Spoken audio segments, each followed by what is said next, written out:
Hey guys, what's going on? Welcome to the show. This is Sports with Strawberry Ice.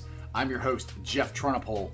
And as always, I bring you sports from a West Side point of view right here in the great city of Cincinnati, Ohio, home of the Cincinnati Reds. All right, guys, if you found the show, do me a favor, hit that like and subscribe button. I'm up to 608 subscribers. Let's try to keep that rolling, get to 700 as fast as we can. And as always, this show and every show is brought to you by T Properties. T Properties, quality housing for quality people. Check out their website at www.tpropertiesllc.com for all your rental property management needs and your rental needs. All right, guys. So, now the Bengals are starting a new era, the Joe freaking Burrow era. How should they handle building it? Now, winning a Super Bowl. Obviously. You're right. I agree. All Bengals fans would agree with that. But, how do you do it? Now, I think, personally, the blueprint has been laid out for the Bengals, and you just have to copy it. It's the New England Patriots, it's the Baltimore Ravens, and the Pittsburgh Steelers, unfortunately. Now, they've got three things that they consistently do. Two of them, I'll put it this way, two of them did the same thing. They built a team around great to very good quarterback play. The Ravens did it a little different. They had a hard time finding the quarterback. But this goes for all three of them. They pretty much all did the same thing. Number one, they had reliable QB play. Now, the Squealers, they had the big dork, Roethlisberger, forever. Patriots had the GOAT, Tom Brady. Now, the Ravens, they did it, like I said, reliable quarterback play. They did it with Trent Dilfer, and they did it with Joe Flacco. They weren't great. They were reliable. Kind of how the Bengals try to do with Andy Dalton. But these are the two consistent things that I think they had throughout their playoff runs and how they're always consistently a winning team. Like I said, number one is quarterback play. Number two, good to great offensive line play. I mean, if you have the offensive line and it keeps your quarterback upright and it gives you holes for the running back to run through and time for your quarterback to get the ball out to get to the wide receivers, you're going to have a better shot of winning. Number three, a great defense. Now, the Ravens and the Squealers, they've always had really good defenses. Same with New England. I mean, there's only maybe 1 or 2 years they did win it without a great defense, but it still had a really good defense. So, to me, those are the three consistent things, and you can add a fourth one to that. I didn't write this down, but I'm sitting here talking about it. I'm just thinking about it. They always have very consistent, good drafts. So, to do all that, like for the Bengals moving forward, okay, we have Joe freaking Burrow, and if he's as good as we all think he is and hope he's going to be, then you can consistently build around him.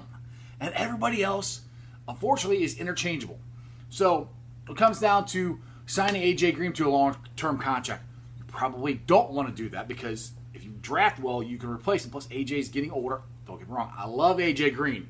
I'm just saying when it comes to wanting to win a Super Bowl and want to be a consistent winner, you've got to make smart decisions. Same goes for Joe Mixon. I love Joe Mixon. Love him to death. I've said this in past shows. I would sign him, but I wouldn't back up the truck for him because look at the Squealers. I hate to say it, but they let Le'Veon Bell go. And I can't think of the guy's name right now, but Connor came in, and they haven't missed a beat as far as the running game goes. I know last year they had a bad year, but the times when the Squealers and the Ravens don't have good years is mostly because they just get too many injuries. And that's going to happen. You know, you can't help that. They are they're an even keel. You always, every time the Bengals start getting good, you got to always go through the Squealers and you got to go through the Ravens. Consistently. All the time. And those are the things that they do consistently that I think the Bengals have a very, very, very good chance of doing now that we hopefully have the quarterback situation figured out. That saves a ton, especially now since Joe will be in his rookie contract. You really don't have to pay him for 5 years. I mean, you can sign him, extend him and stuff, but that money won't kick in until then, like Patrick Mahomes. He's got this big contract, but it's still a kick in for another 2.5 years, I think. So, for me, as a diehard Bengals fan, I am begging the Bengals. The Bengals have done this. They did it in the past. They don't do it consistently enough. We had that 5-year stretch where we went to the playoffs 5 years in a row. Yes, we lost every single playoff game, but we still made it. They did that. They drafted well. They signed their players, but they didn't reach for anybody.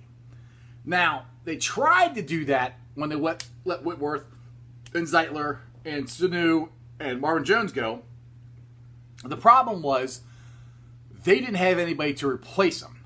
Now, the thing is, I know I said you got to be able to draft people to replace these guys, but you also have to realize when you don't have that guy behind them, you got to try to sign at least 2 of them. You can't let all 4 of them go. So it's a balancing act that you have to do. And then when you mess up, like the Bengals did, you have to recover by drafting very well, which they didn't do until this past year. I think this past year has been a great draft. I know I talked about it yesterday with Logan Wilson, and I would have rather them got an offensive lineman.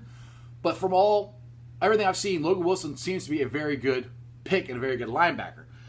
But that's the 4 consistent things that I think the Bengals need to do from now on. I mean, the Steelers and Ravens, since the Ravens moved to Cleveland in 95, they've been a consistently good team. They're always going to the playoffs. It's the NFC North. It usually comes down to Steelers and Ravens, and it's never the Browns. At least it hasn't been. Sorry, Browns fans. And then the Bengals, we finally come up and we got to play them, and we got to go through both of them. But that's always the way it is. So, to me, it's pretty laid out pretty easily. And I won't say easily, but you can see what they have to do. They know what they have to do. They've done it in the past. They just don't do it consistently enough. We have, we're up for 5 years, we're down for 5 years, we're up for 5 years, we're down for 5 years. I want to get on that consistent winning plane, that winning plateau that, unfortunately, the Squealers and the Ravens have. It's great for their fans. Kind of sucks for ours. But we can do it. I see no reason why we can't, because the biggest reason is we have Joe freaking Burrow, who I think is going to be a really good quarterback for us.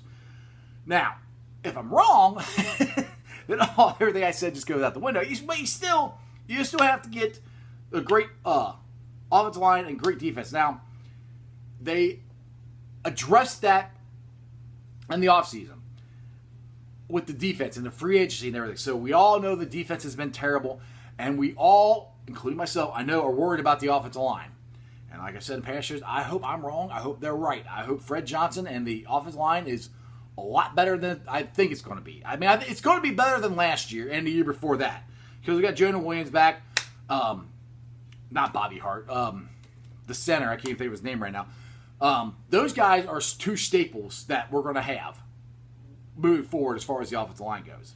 Hopefully Fred Johnson will be that right tackle that we all have read that he's going to be, and hopefully he's a diamond in the rough that we need. Now, anyway, so those are my thoughts on the Bengals, how they can consistently be a winner and hopefully win multiple Super Bowls. When you have a guy as good and as talented as Joe Burrow is, you should probably win 1 or 2 or 3 Super Bowls. At least be there, Getting there is one thing. Winning it's something else. I'd like to at least get there. We've been there twice. I was alive for both of them. We lost them both. I would rather do that than go through the year we had last year. I would rather win the Super Bowl than go there and lose. But I would rather go to the Super Bowl and lose than go through last year again. And I would rather go through the 5 years of going to the playoffs and losing than the past 4 that we've had. I want winning football, because it still gives you that chance. Okay, this is the year, that hope. I mean, the last 2 years for the Bengals, I really haven't had any hope. Joe freaking Burrow is giving me hope. What do you guys think? Message me down below. All right, Reds news today. Now, this is a guy I was kind of wondering where he was at, why he wasn't on the 60-man roster. But Derek Dietrich is back. He was added today to the 60-man player pool today. He said he had COVID-19. Quoting Dietrich, "I was very fortunate. I had very few symptoms. So that's good. I mean, I'm glad he's back. He's not at GABP. He's at the other ballpark. Hopefully he will get nice and healthy and he can contribute for the Reds like he did at the beginning of the year last year, not the second half. First half, he was an all-star. Second half, you never saw him again. Now, today the Reds play against themselves again at 5:45. You can watch it on Reds.com. Now it's interesting. I watched it yesterday, and before they were putting it on Facebook Watch, and they were putting music to it. I was the batting practices, the fielding practices, and stuff like that. And it was cool. I really want the sound. But now they decided they put it on CincinnatiReds.com. And when it was on Facebook, I could actually cast it onto my TV so I could watch it. It was kind of almost normal, except no sound, and really wasn't playing baseball. But anyway, now they got it on Reds.com, and from that website, I can't cast it onto my TV, so I was sitting there trying to watch it on my little phone yesterday. But the funny thing was, I think it was the first inning, second inning. I can't remember which Red it was. Hit a fly ball to left field, and Jesse Winker made the play, and then tipped his hat to all the fans that weren't there. I posted that on my Facebook page, Sports Strawberry Ice, and on Reds Country, and they added the sounds of the ballpark and a cheering crowd. So it was kind of entertaining. It's good. It's good to see that they're at least trying to have fun with this and enjoy themselves. Man, it's baseball. It's supposed to be fun. All right, we got some Cyclones news, which Cyclones, they're going to be starting here in October. Now, the captain is back. Justin Vive re-signed for the 2020-2021 season. It was really an easy choice, Vive said. I love this city, the fans, and the organization. Vive's a great captain. Last year we went to his bobblehead. It was Beast bobblehead night. So we got a little bobblehead with him riding the Beast roller coaster from out in Kings Island. They ended up winning that night. They won a lot of games last year. So I'm looking forward to Cyclones hockey. They're going to be getting started up soon. Like I said yesterday, I'm so excited. Things are happening. We are getting sports back. It's very, very exciting. Okay, today is Wednesday. Now, I stopped like a Monday.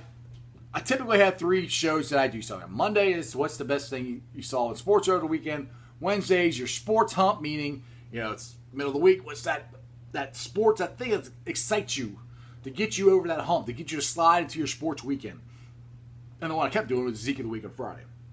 So, got a sports hump today. Mine is Tiger Woods is playing in the Memorial Tournament. This is his first tournament since the shutdown happened. It starts today. I'm hoping he makes the cut. Now, last time I saw him play was in that match, I guess, with those him and Tom Brady and Peyton Manning, and that was fun. There was nothing else going on. It was so much fun. Right when that came out, it was right when the restaurants and stuff started to open up here. So I went to B-Dubs, which if you ever watch the show, you know I love B-Dubs. Got to watch it. It was awesome. So I'm hoping Tiger makes the cut this weekend so I can watch him. I know he's not the same Tiger, but I still enjoy watching him play. Now, I got Facebook groups that I help run, and I'd like to invite you guys to join. They are Bengals Nation, Bearcats Country, Reds Country, and Cyclones Country. And if you like what I have to say, you can follow me on Facebook, Twitter, Instagram, all under Sports with Strawberry Ice. Now, if you're listening to me on the podcast, some people can't watch the show, the YouTube show. So you can follow me on the podcast. Do me a favor, hit that like and subscribe button, and give me a 5-star review. I would greatly appreciate it. I'm on Beanpot, Anchor, Spotify, pretty much anywhere you get your podcasts, I'm on there. Now, YouTube, like I said, we're slowly inching to 700. It's like a crawl. We're doing like an army crawl right now. So try to get the word out. Tell everybody about me, and let's get some more subscribers up there. I am at 608. That's what I was, I think, at the beginning of this week. I haven't moved yet, but I'll keep plugging away, and hopefully we'll get some more subscribers. Other than that, it's Wednesday. We're getting close to the weekend. Like I said, we're getting close to sports. Next Friday, the Reds start. Cannot wait. Other than that, that's your sports, baby. See you guys.